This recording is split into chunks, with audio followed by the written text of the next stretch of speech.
Hello and welcome to RBN Special. I am Kimberley Nwachukwu, and today we're sitting down with a man who has spent more than 2 decades building one of Nigeria's most unconventional banks, starting as a group treasurer back in 2003, working his way through treasury, integration, and the CFO's office before stepping into the top office in 2018.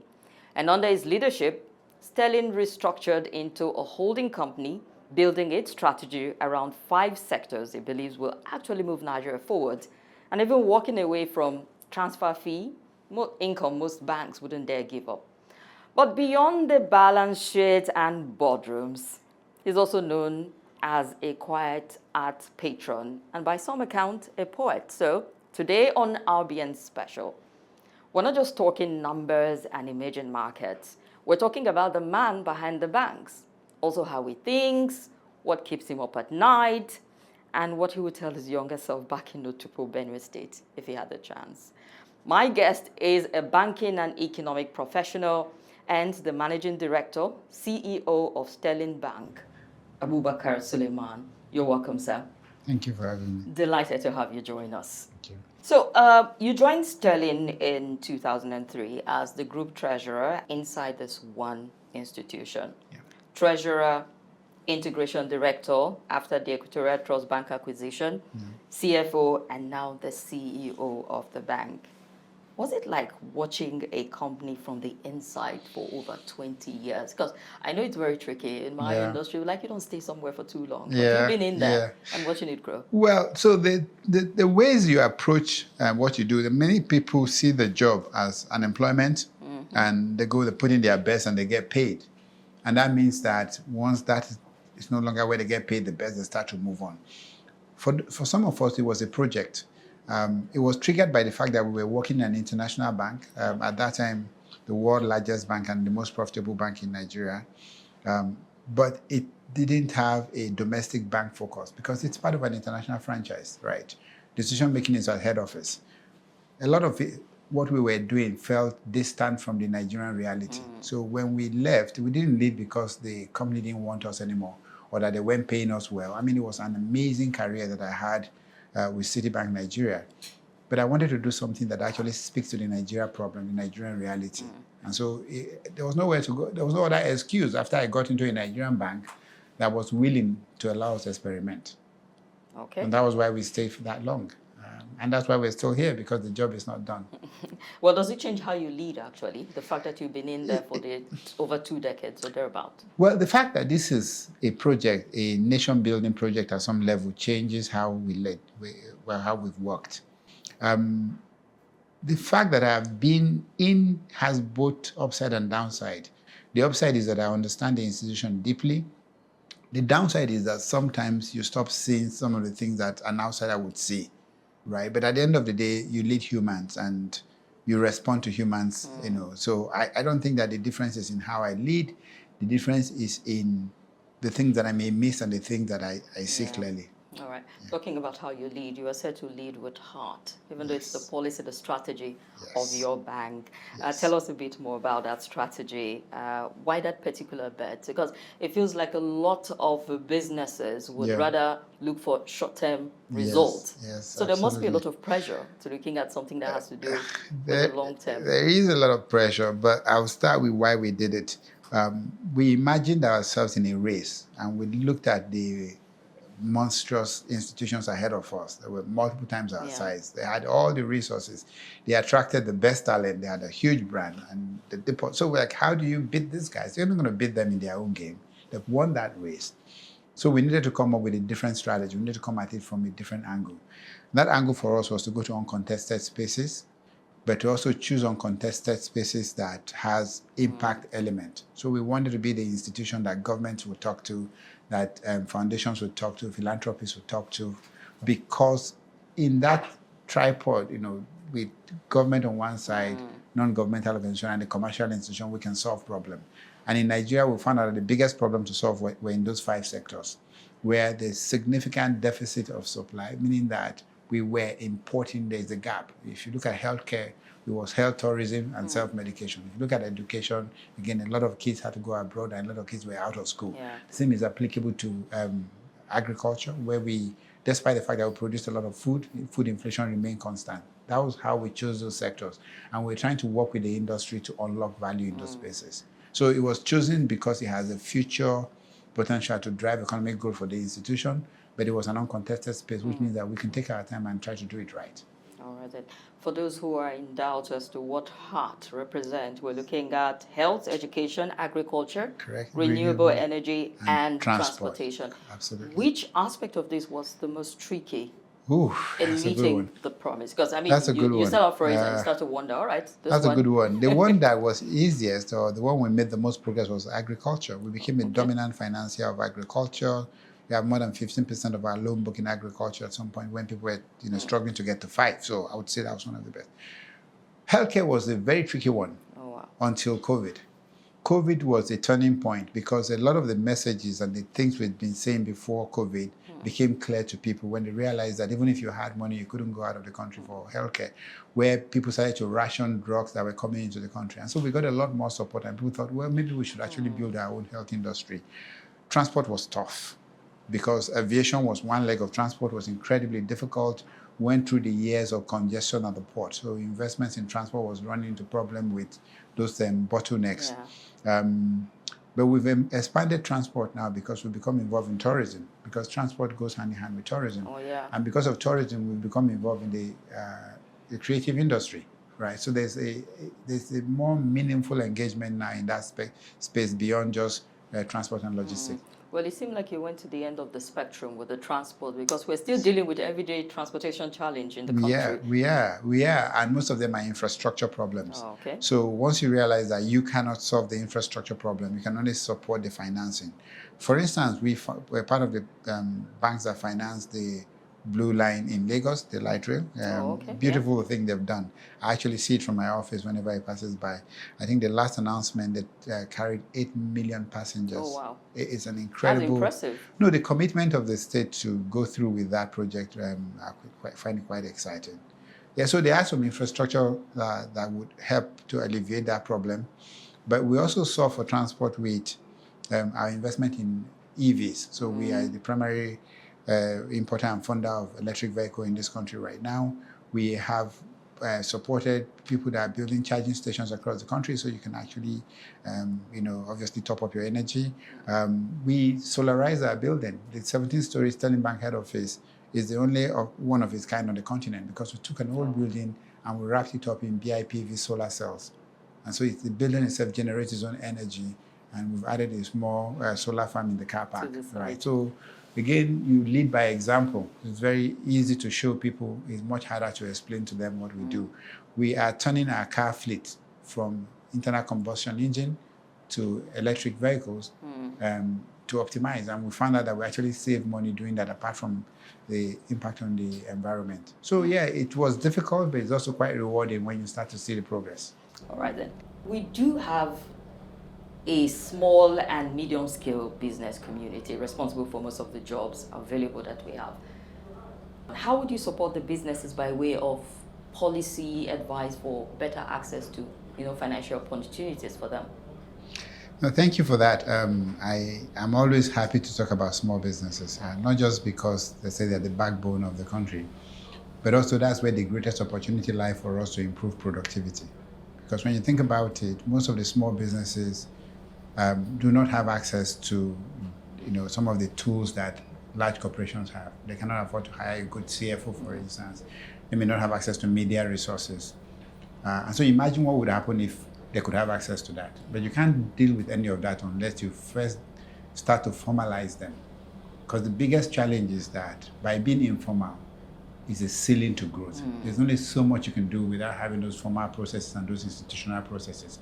So if you ask me, the most important thing we could do for small businesses today is to help them begin to migrate gradually from being mom and pop shop, writing their records on the back of a notebook, to giving them basic technology, right? Basic accounting tools, helping them to become bankable, as it were.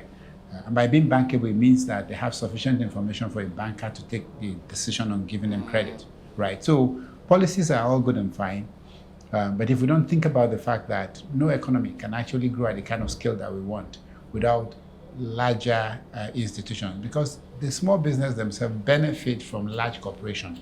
So that would be my first focus. What can we do to formalize these businesses? Yeah. And then secondly, what can we do to then give them access to basic technology that increases their productivity? Because it's that productivity that makes them much more profitable, and then they can grow. But by basic technology, how basic are we talking about? Access to telephone, access to internet banking, what exactly? So the good news is that we now live in a world where access to basic mobile phone become as access to the most complex technology, because through a mobile phone you can have access to artificial intelligence, and that can help you manage your customers, for instance, can help you manage procurement, because you have access to AI. For instance, you can carry out a review, a market review that would have cost you, hundreds of thousands of naira and weeks of waiting. You can do that in minutes now. So I would say that technology in itself is becoming ubiquitous. But we need to be able to domesticate them so that the average business person who has not been to a business school can actually understand how to apply it and get out results. It's quite interesting. But one difficult area for a lot of small businesses is access to funds. Yes. And a good number of them will tell you to get their businesses off the ground. You go to the banks and they'll tell you do not have collateral. Correct. Because they went to the wrong building. Okay. Yeah, I don't think the bank building is the first building you go to when you're starting a small business. The source of capital that you use to fund the business usually start with your own savings, if you have some. You have what you call friends and family. Because at that point, the only thing they can make a decision of is you as a person. There is no business history, there is no cash flow, there is no customer. But there is you, and those who know you the most can trust you and take a bet on you. You take that bet and then you turn it into something. You turn it into a small business, turn it into a product. That product is what you now take to the next phase and say, I'm looking for money. Most people just assume that you could come up with a bit of an idea, just walk up into a bank, and that's just the wrong sequence. It doesn't mean that banks can't do more, but it means that you have to understand what banks are capable of doing before you start approaching a bank. Otherwise, you end up with a result. But what if your circle is extremely poor and just not capable of giving you the required capital that is required? It means that they're in a loop where you can't break out of. You're in a loop, but it's still not the bank that will break that circle, because the bank has depositors' money. The nature of that money is that it's not supposed to take that kind of risk. Startup risk, equity risk is what you then have venture capital for. So you've seen that a lot of the ventures have been funded by venture capital, then in some cases private equity. And you've also had a lot of impact investors, people who have come up to say, I know this risk is much, but I'm going to put part of my wealth as an impact investor. You've seen angel investors. You've also seen intervention program, equity program by government through the Bank of Industry and similar such intervention. So yes, there are other ways to raise capital to kickstart the business. But depositors' money is just not one of them. And we've tried to explain, as often as we can, that it's not that the banks don't like your business. It's that they're not mandated to do what you're asking them to do. Indeed. Well, they think the banks don't like poor people, actually, because it feels like the big corporations and individuals have access to these funds, but not small businesses. I think banks deal in money. So they don't necessarily discriminate. They discriminate for money. They also like things that can earn. So you don't necessarily have to have money, but they're going to look at you. So for instance, if you come to me today, you just got a job, you don't have a dime in your pocket, I want to bank you. Because again, I can see how that relationship will work. But if you came to me, you don't have a job, you don't have a business, the idea that somehow I'll be excited about that is, in my view, it's idealistic. It's not commercial. It's not a business decision. We should try to bring everybody on board, but you shouldn't expect to profit from people that don't yet have earnings. Let's shift a little bit and get to know more of the person behind the banking and all of it. And a lot of people would say you're an art patron and a poet to a certain degree. I went on your website and I actually saw some of the beautifully written words there. But how did that side of you develop, and how does it show up in how you think and how you work? I think that side of me was undeveloped. Until when? It was undeveloped by the choices that I made. Because as a younger person, I was genuinely excited about about art, about creativity. I thought I was going to study literature, but then I was informed fairly early that I would need to earn a living since I hadn't inherited money. And so I took on and became an economist. I studied economics and obviously ended up in banking. But that also meant that I didn't develop that side of me anymore. I didn't study it. I hope one day I'll be able to call myself a poet and not chuckle. I like to write. I love to read. I think I come alive more from all the forms of learning. I learn more from poetry than I do from prose and all of that. So it's a thing that I care about. But I don't call myself a poet yet. I think I would have to produce better quality work to be able to make that claim. But how does it affect how I lead? I think it always puts the human in the center of everything that I do. It's incredibly difficult for me to stray away from humanity and humans. And so everything I do, I've found a way to interpret it as a human endeavor rather than just a commercial endeavor, a financial endeavor. But it also means that I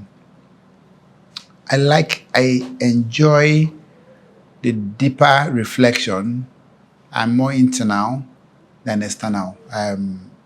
We are very bad at selling what we do. We do great stuff in Sterling, and people find out once in a while and they are shocked. But we're not very good at going all out there with the bells and whistles and the singing and dancing. And we need to learn it, and that's just a fact of it. But I think you would find out that we're one of the few institutions that undersell, and that what we've actually done is way more than what the world think we've done. And maybe the last phase of my job as a CEO is to learn that and to be able to speak to people, because there are things that are solve problems for people and they don't know about it. Oh, yeah. Yeah. All right. Well, they say if you don't toot your horn, no one else is going to do that. Absolutely. And certainly Nigeria and Nigerians need some horn tooting. We haven't done enough of that. We talk a lot about the things that that are not working, and there are a lot of things, and we should talk about them. But we should also make time to talk about the things that we've done well. And I, for one, I won't shy away from acknowledging what we've done well. Indeed. So we're going to get into a segment, which is like a rapid fire question. Okay. I'll try to give you the correct answer.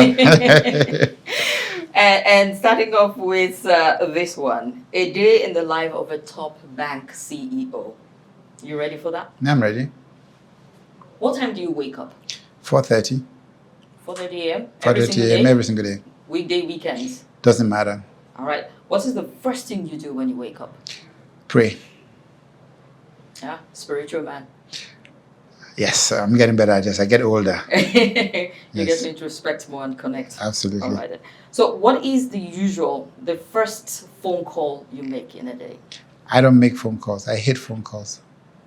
So unless a call comes in, I'm unlikely to be the one to make a phone call. But I get onto the computer on my phone and I start to respond to all the messages and I start to write new emails, everything but phone call. The thing with phone call is once I have to give you my full attention when I'm on the phone. It means everything else shuts down. That's the few times I'm not multitasking. But when I'm working on my own terms, I can think, talk, write, do everything, and yes. All right then. Well, I think we'll leave it at that for now. I want to say a very big thank you, sir. Thank you for having me. Thank you for having me. Special. I look forward to having you back on the show. Thank you. And you guys are doing a great job here. I look forward to seeing where this is going. All right. Thank you very much. That's been our conversation with our guest, Abubakar Suleiman, who is the MD CEO of Sterling Bank on RBN Special today. I'm Kimberley Nwachukwu. I'll see you again next time. We the people.